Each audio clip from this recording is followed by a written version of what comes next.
Жақсы барайын деп жаман келісімен береді. Барса келмес атты жерде інжілі қой дейтін қой бар, дейді хан. Бір түгі алтын, бір түгі күміс. Сойса терісі бір адамға тон дейді. Соның терісін үстіме кигім келеді. Інжілі үйрек деген үйрек бар, қанаты күміс, басқа мамағы тегіс алтын дейді. Соны тәж ғып кигім келеді. Дәудің інжілі қара арғымағы бар, бір шапқанда 100 шақырым шабады дейді. Соны мінгім келеді. Міне осы жұмыстарға барасың деп хан жаманды өтірік жұмсайды. Жаман ханның жылқысынан бір семіз атты таңдап мініп жолға шығады. Қырық уәзір 3 күншілік жерге шығарып салып қайтады. Уәзірлердің артынша жаман да кейін қайтып Қараторғай дейтін орманға барып, атын сойып, үйінен көлік әкеліп етті тасып тұздап алады. Төсегінің астынан адам бойы жер қазып алып, күндіз сонда, түнде төсегінде жата береді. Ай өтеді, жыл өтеді. Бір күні жаманның үйіне жеңгейге көңіл қош айтуға хан келеді. Қонағасы жеп болған соң хан сөз бастап, адамның, шөптің, құстың жаманын әкел дегенде, уәзірлерімнің алып келген жаман еді. Жаман болса да ақылына риза болып, тағымды да беріп едім. Ақылының арқасында сені де алып еді. Сол ақылынан үміт етіп бір жұмысқа жұмсай қойып едім.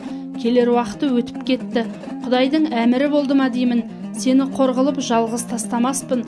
Аға өлсе жеңге мұра деген қолыма алып бағамын деп көңіл білдіреді. Құдайдың әмірі болса нешера. Ол келгенде сенің қолыңда бір қадірлі тас бар еді. Соның тілімін тасты жарып едің. Қақ бөлінген тас пайдаға аспай қалды. Сол секілді әр заттың пайдалы уақыты бар еді. Кешегі қыз күнімде болса, бір сәрі, енді мен сол жарылған тас сияқтымын. Саған қызмет етіп жағалмаспын. Әуре болма дейді әйел. Хан әйелден жеңіліп үйіне қайтады. Хан шығып кеткен соң әйелі жаманды шығарып алып, бар енді ханның жауабын өзің бер деп қоя береді. Хан да барып тағына отырады. Жаман да сәлем беріп кіріп келеді. Хан сасып қалады. Уа, қашан келіп қалдың? Ал енді әңгімеңді айта бер дейді. Жаман тұрып, әңгіме ұзақ емес. Уәзірлер шығарып салған соң біраз арыстан соңымнан қалмады. Мен барса келмеске барып, жауды мұқатқанша мына жауды мұқатайын деп қылышымды суырып алып қуып кеттім. Өз аулама барып қамап едім, онан шығып кетті. Осы сіздің ордаға кірдіме деп отырмын дейді. Хан не дерін білмейді. Бір қызарады, бір бозарады, жерге кіріп кетердей болады. Ақырында мен айыптымын, менен бір қателік кетті. Сайтанның азғырғанына ердім. Оған себеп мына уәзірлер. Бұлар я маған, я саған бір қатер қылар. Сен енді іргеңді көтер, бөтен елге көш дейді. Жаман риза болып көшуге келседі. Хан бірнеше түйеге жасау, асыл зат арттырып, жаманды Ақшақанның еліне көшіріп салады. Жаман Ақшақанның еліне бір қадірлі адам болып тұра береді. Күндердің күнінде хан жаманның сөзі көкейінен кетпей шалқасынан шаңыраққа қарап ойланып жатыр еді. Қырық уәзір кіріп келеді. Хан басын көтеріп алып, жау шапты, ел бүлінді, апат соқты, осыны ойлап табыңдар, болмаса жазалаймын дейді. Уәзірлер ақылдасып өздері таба алмайтын болған соң жаманды іздеп барып, оған ханның айтқанын айтады. Жаман қырық уәзірге сый-құрмет көрсетіп отырып, жақсы жауабын мен берейін. Хан мені ойлап қапаланып жатқан сияқты. Қай-қайдағы есіне түскен шығар. Сендерге де өкпесі болса керек. Сөйтіп жатқанда ханның ордасының күлдіреушінің бір басы шыққан болар. Жаман болса осыған бір нәрсе айтар еді деп сынамақ үшін сендерге айтқан ғой. Барып күлдіреушінің басын салып берсеңдер, ханның қызметі тәмам болады деп жауап береді.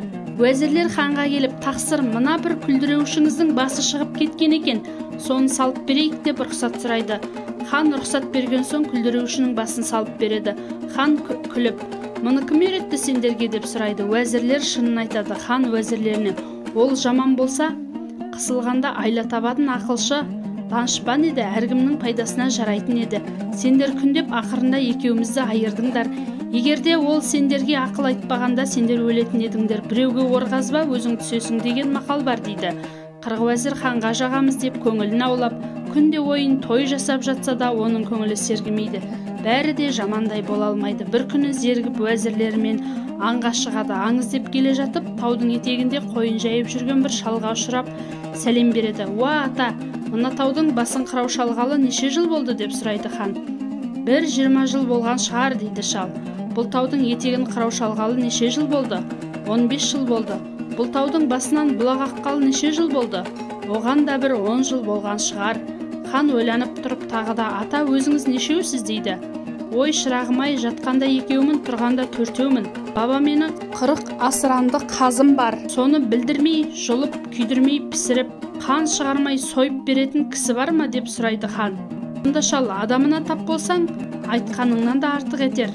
Хан шалдың сөзін қанағат етіп, атының басын бұрып үйге қайтады. Хан үйге келген соң уәзірлеріне: мен не дедім, шал не деді, соны айырыңдар, ойлануға бір ай уақыт берем. Жауабын таппасаңдар, 40-да өлесіңдер дейді. Уәзірлер сасып, өздері таба алмайтын болған соң, бәрі де баяғы Жаманға барып ханның сауалын айтады. Сонда Жаман: бұл оңай жұмыс емес, бастарың өлімге байланған екен.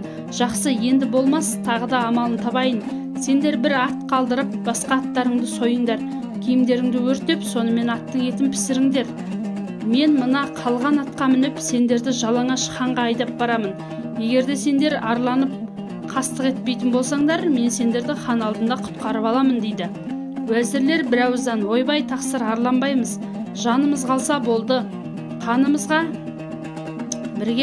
Ханымыз бізге өкпелеп жүр деп риза болып, сол жерде 39 атты сойып, бір атты қалдырып, киімін жағып, пісіріп, етін жеп алады. Етті жеп болған соң, соймай қалдырған алашолақ атқа Жаман мінеді, қолына құрақ алып, жалаң аяқ, жалаңбас уәзірлерді ханға айдап жөнеледі. Жаман келе жатыр дегенді естіп, хан 40 жігіт ертіп, жібек кілем, жібек шатыр алып, түстік жерден алдынан шығып, Жаманды жер бастырмай құрметтеп, жібек кілемге түсіріп алады.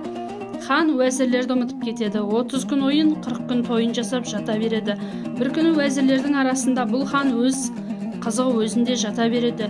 Түнеугі сөзін ұмытып кетті, білем деген күңкіл шығады. Жаман оны естіп, уәзірлерді шақыртып алып, жиылған халық алдында: ол шал жұрттан асқан дан еді. Хан оның даналығын сезіп, 40 уәзірімді жөнге салып, ақыл айтпас бекен деп сәлем беріп тілдесіп еді. Ханның бұл таудың басын қырау шалғалы неше жыл болды дегені, сенің шашыңа ақ кіргелі неше жыл болды деген еді. Шал, шашыма ақ кіргелі 20 жыл болды дейді. Ханның бұл таудың етегін қырау шалғалы неше жыл болды дегені, сақалыңа ақ кіргелі неше жыл болды деген еді. Шал, оған да 5 жыл болды, 15 жыл болды деді. Ханның бұл таудың басына бұлақ аққалы неше жыл болды дегені, көзіңнен жас аққалы неше жыл болды деген еді. Шал, оған да бір 10 жыл болды дейді. Ханның: ата, өзің нешеусің дегені, үйіңде неше данаң бар деген еді. Жатқанда екеуміз, тұрғанда төртеуміз дегені, менің бұрынғы әйелім өліп еді, қазіргі әйелімнің ері өлген. Түнде жатқанда екеу болған мен, күндіз қойда жүргенде мен өлген әйелімді сағынам, қазіргі әйелім үйде отырып өзінің өлген ерін ойлайды деген еді. Жатқанда екеу, тұрғанда төртеуміз дегені сол болатын. Ханның 40 асыранды қазым бар, соны қан шығармай сойып, білдірмей жұлып, күйдірмей пісіріп беретін кісі бар ма дегені, менің ақылсыз 40 уәзірім бар, соларды ұрмай соқпай жөнге салып беретін кісі бар ма деген еді. Шалдың адамына тап болсаң, айтқаныңнан асырар дегені, оның шешуін маған жолдағаны еді. Сендер мені іздеп барған соң, үстімдегі киімдерді алып отқа жаққаным, білдірмей жылғаным, күйдірмей пісіргенім, сендерді алдыма салып жалаңаш жаяу жалпы айдап ханға әкелгенім, хан шығармай сойғаным дейді. Ал енді осымен ханның жұмысы біткен шығар деп Жаман сөзін аяқтайды. Хан: уәзірлерімнің күнәсін кешірдім, неше рет екеуміздің арамызға от салып, сенің қоныс аударып көшіп кетуіңе себеп болып еді. Соларына ызаланып, өздері әбден жеңілсін, кінәләрін мойнына алсын деп едім. Менің тілегім орындалды. Ал халайық, мен де біраз хан болып қызық көрдім. Ендігі хандығымды мына досыма беремін. Сіз де тартынбаңыз, тақ отырар уақыт жетті. Қалған өмірімде сізге қызмет етіп, сіздің хан болғандағы қызығыңызды көрейін деп, Жаманды қолтықтап әкеліп тағына отырғызады. Елі 30 күн ойын, 40 күн тойын жасап, Жаманды ақ киізге салып хан көтереді. Жаман Ақша ханның еліндегі үйін көшіріп алады. Жаман таққа келген соң, ешбір соғыс сойылсыз 5 хандықты біріктіріп, ел арасында достық орнатады дейді. Басқа хандықтың адамдары өз елінен әділдік таппаса, бұған келіп қосыла беріпті. Сол уақыттан бері әділдік үшін 5 хандықтың халқы Жаманға Аяз би деп ат қойып, сол аты өлгенше қалыпты дейді. Аяз би әділ болады, адал билік етеді, нашарларға қарасады. Баяғы өзінің жыртық тон мен жаман тымағын ордасының маңдайшасына шегелеп қойды. Кейде хандықпен көңіл ауытқып, тура жолдан тайып кетсе, шегелеулі тоны мен тымағына қарап, әй Аяз би, әліңді біл, құмырсқа жолыңды біл деп көңілін басушы еді дейді.